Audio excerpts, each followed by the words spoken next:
ஒவ்வொரு ராசிக்கும் உரிய நவரத்னம், அதற்கு மாற்ற அணியக்கூடிய உபரத்னம், இதை இந்த பதிவில் சொல்ல போகிறேன்.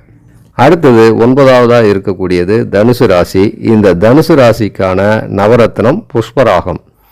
இந்த புஷ்பராகத்துக்கு பதிலாக நம்ம அணிய மிகவும் சிறப்பான ஒரு உபரத்னம் சிட்ரின்.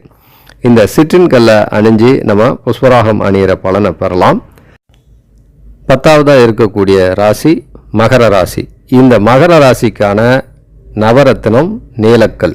இந்த நீலக்கல்லுக்கு பதிலாக நம்ம அணிஞ்சு சிறப்பான பலன் அடைகிறதுக்கு அயோலைட் அப்படிங்கிற உபரத்னம் இருக்குது. இந்த அயோலைட் அப்படிங்கிற உபரத்னத்தை காக்கா நீலம் அப்படின்னு சொல்லுவாங்க. 11வதாக இருக்கிறது கும்பராசி. இந்த கும்பராசிக்கான அற்புதமான நவரத்னம் கோமேதகம்.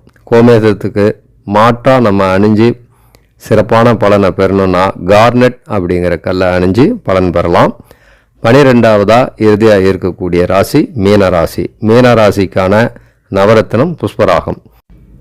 இந்த புஷ்பராகத்துக்கு பதிலாக நம்ம அணிஞ்சு மிக சிறந்த பலனை நமக்கு கொடுக்கக்கூடிய கல் உபரத்னம் சிட்ரின்.